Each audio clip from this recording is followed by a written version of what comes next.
Desperte. Quando você chega a um estado espiritual, é só porque alguma circunstância ou condição da sua vida precisa de ajuste. Você não encontrou a plenitude da vida, você não encontrou a felicidade, saúde ou qualquer outro aspecto de realização e, portanto, você está procurando o elo perdido. Em outras palavras, você está sempre pensando em função de uma melhoria nos assuntos humanos de sua existência. Durante o seu estado espiritual, você até encontrará algum grau de melhoria ocorrendo em sua vida.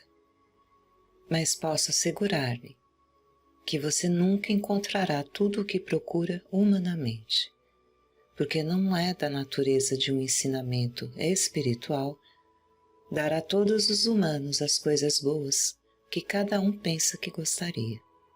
Em algumas áreas de sua vida, você experimentará uma saúde aprimorada, oferta de emprego aumentada ou alguma outra forma de felicidade humana. Mas você não encontrará a plenitude que você esperava. Quando você realmente percebe que isso nunca vai acontecer, você também percebe o motivo. Você esteve rezando mal. Você tentou corrigir ou melhorar essa existência humana, e essa não é a função de qualquer mensagem espiritual que seja. É muito claro que, e isso está na mensagem de todos os místicos, a meta do caminho espiritual é morrer para a experiência humana, para que sejamos renascidos em espírito. Nós aprendemos que o reino espiritual, o reino real, o reino místico, não é deste mundo, nem mesmo quando este mundo é saudável, rico e sábio. No caminho místico, você aprende que o objetivo da vida não é ter uma saúde melhor, uma casa mais bonita, um automóvel mais caro ou um companheirismo mais satisfatório. O objetivo é liberar a alma do túmulo da existência humana, mas precisamente do túmulo da mente humana. Se você tem tempo suficiente para períodos de introspecção ou contemplação, sente-se ocasionalmente e veja em que medida você é prisioneiro em sua mente e em seu corpo. Repare no quão pouco você sabe, exceto o que você encontra ali, e então você perceberá que toda a experiência humana é uma vida de prisão. Todo ser humano vive prisioneiro, numa prisão da mente e do corpo. Durante toda a vida humana normal de um indivíduo, ele nunca se liberta daquela prisão. Considerando a maioria dos seres humanos, qualquer coisa que não esteja na mente ou no corpo não existe. E isso diz respeito até mesmo aos mais finamente educados. Na verdade, muitas vezes, quanto maior a educação, maior a prisão. A vida, quando compreendida, é uma aventura. É como um bebê que, começando a engatinhar, começa a encontrar o mundo fora de seu berço, de sua cadeirinha ou cercadinho. Mesmo que a criança bata a cabeça ou queime seus dedos, o mundo que ela está explorando é um lugar fascinante. Mas, de alguma forma, quando a criança atinge a adolescência, perde todos os desejos de busca e descoberta. Ela perde todo o desejo de aventura. Há um intervalo de curiosidade sexual, mas quando essa curiosidade fica satisfeita, não há nada muito além dessa curiosidade. A vida então tem sua morada no corpo e na mente. Há, no entanto, alguns exploradores, artistas e aventureiros que tentam ampliar seus horizontes mental e, artisticamente, mas apenas ocasionalmente surgem 1, 2 ou 3 que queiram explorar o reino da alma. Pense na palavra alma por um momento e veja o quão pouco você sabe sobre isso.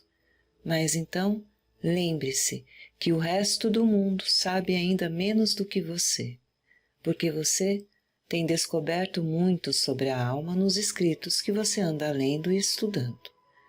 O conhecimento da alma, a vida da alma, o horizonte mais amplo que a alma engloba é a maior experiência a qual qualquer indivíduo pode chegar. A alma está presa no túmulo que chamamos de experiência humana, o túmulo da mente e do corpo, e se quisermos experimentar a alma, temos que superar as limitações do corpo e da mente.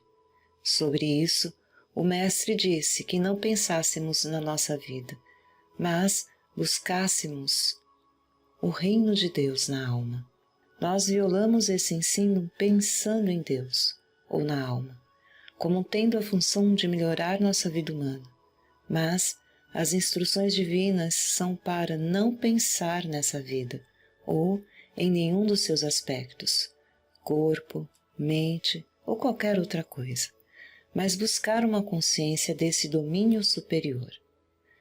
A razão pela qual esse domínio da alma é tão pouco conhecido é que Deus é compreendido como um Deus distante, sem a percepção de que Deus é a alma do homem. Você não pode encontrar o reino de Deus até que você tenha entrado na consciência, em sua própria alma, e só então você pode conhecer isso. Isso é uma aventura, porque você tem que deixar para trás os aspectos triviais da vida. Você tem que deixar para trás as coisas do corpo e da mente e alcançar o humanamente desconhecido. Muitos exploradores deixaram águas familiares para chegar a regiões desconhecidas, sem saber se haveria um caminho de volta. Alguns nunca voltaram, mas estavam dispostos a perder o sentido humano da vida para se aventurar no desconhecido. Assim, você também não terá absolutamente como saber o que você vai encontrar quando chegar ao reino da sua alma, e nem terá a garantia de que voltará. Aqueles que passaram por isso antes de você não fizeram mapas. Sabemos que o caminho é uma forma de meditação e que um professor pode servir de guia, mas esse professor pode levá-lo apenas até a prática da meditação, e então você estará sozinho. Alguns ficam tão assustados com o primeiro vislumbre do reino da alma que nunca voltam a essa forma novamente. Deus é luz, mas face a face sua luz é mais cegante em intensidade do que olhar diretamente para o sol quente. Então, sendo isso assustador, é preciso um espírito aventureiro para fazer mais de uma tentativa. Não é que Deus seja assustador, mas que os sentidos humanos, despreparados, assustam-se com o desconhecido. Mas, na verdade, nada há para ter medo. Em geral, o progresso no caminho espiritual é tão gradual que todo o caminho é uma alegria. Aqui e ali haverá experiências que são momentaneamente assustadoras, porque você talvez esperasse algo diferente. Por exemplo, você pode ter pensado que cada dia seria uma experiência alegre, mas há períodos de esterilidade e vazio, com a sensação de se estar separado de Deus. Na verdade, são esses os mais necessários para o seu desenvolvimento espiritual, mais do que estar sentado nas nuvens, porque sem esse vazio, você é como uma vasilha cheia de água, na qual nada de novo pode entrar. Você deve perder seus conceitos de Deus e tudo o que você espera de Deus. Eu gostaria de poder usar como título para um livro Papai Noel, Deus, porque é assim que a maioria dos conceitos de Deus são. Tenha certeza de que ninguém pode entrar no reino da alma com qualquer conceito de Deus em mente. Você também tem que deixar para trás tudo o que você tem, até mesmo o tão esperado companheirismo, o sentido humano da companhia. Você gostaria de dizer aos seus companheiros o que você está pensando e o que está fazendo e compartilhar suas alegrias e sucessos. Mas isso não pode ser feito no caminho místico, porque aqueles que não estiveram lá não têm a capacidade de compartilhá-los. Raramente você encontra um companheiro com quem você pode compartilhar e mesmo assim você ainda descobre que há algumas coisas que devem permanecer ocultas para sempre. Isso não explica a solidão do Mestre durante seu ministério de 3 anos? Quando ele queria revelar alguns dos segredos da vida em alta dimensão, ele podia tomar apenas 3 dos seus discípulos com ele. Todos os 12 nunca tiveram condições de ver homens que viveram 500 anos antes do tempo do Mestre, não só vivos, mas ali, ao lado dele, compartilhando com ele sua sabedoria. Ele nunca revelou isso aos 12 discípulos, apenas a 3. E tenho certeza de que havia mais alguns segredos que ele não contou nem aos 3. Esse é o tipo de solidão que temos nesta vida quando descobrimos que só podemos compartilhar nossas realizações e conquistas com alguns poucos. No momento em que você entra na consciência superior, sua visão se expande e você pode ver eventos do presente, do passado e do futuro. É como ficar na varanda de um 11º andar, podendo ver por milhas em todas as direções, enquanto que o homem na rua é ciente apenas daquilo que está acontecendo bem diante dos seus olhos. Dos reinos mais altos da consciência, o passado é visível, assim como o presente e o futuro, mas não como leitura da sorte. Você pode voltar aos profetas na Bíblia e ver como eles sabiam o que estava por vir e o que poderia ter sido feito para evitar que o mal acontecesse. Mas os males aconteceram. Por quê? Porque alguém pode acreditar no que não pode compreender? E é por isso que você perde muitos companheiros no caminho espiritual.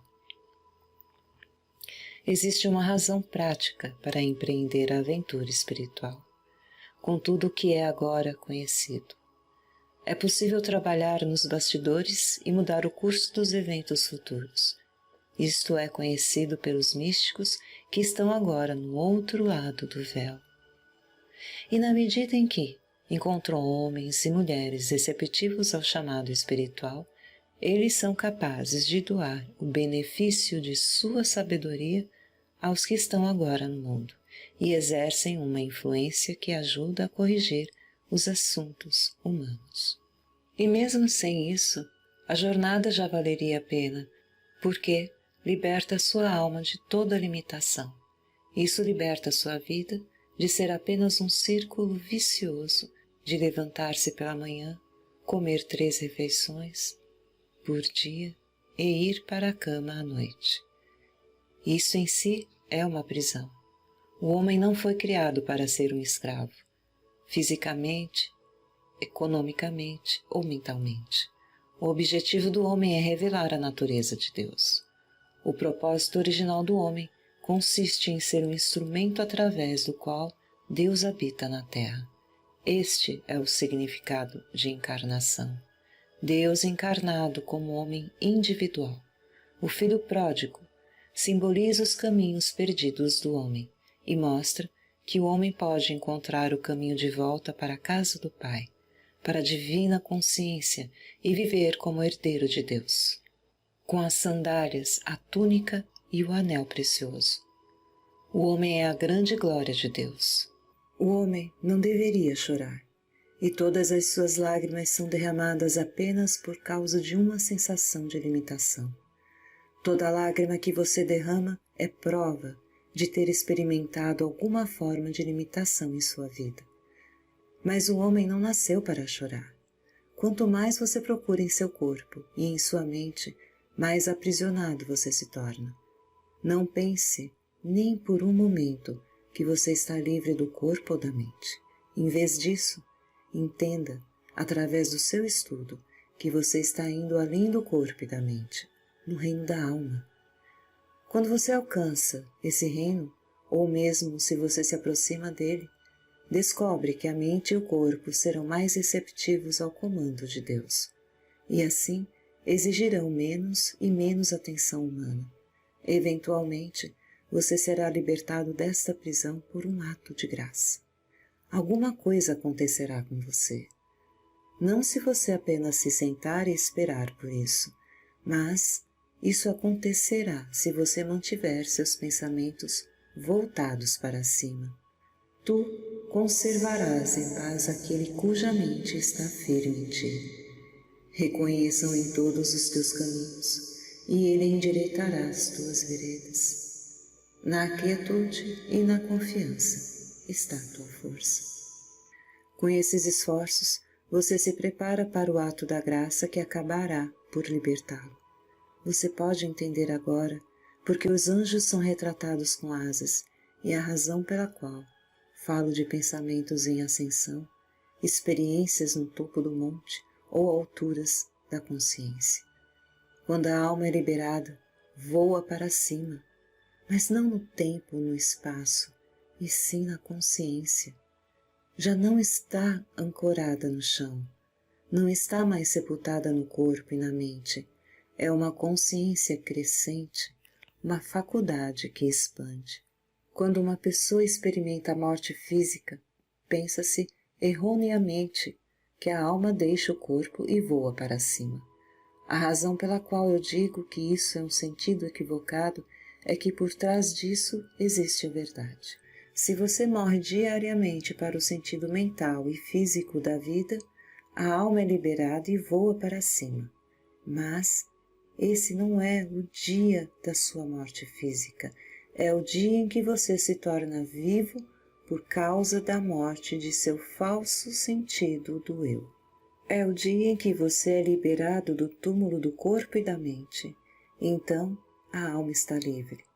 Embora isso seja ensinado simbolicamente em todo o ensinamento místico, os fundamentalistas o interpretaram literalmente, assim como eles fizeram com a história de Jonas e a baleia, que simboliza o homem na prisão na crença humana.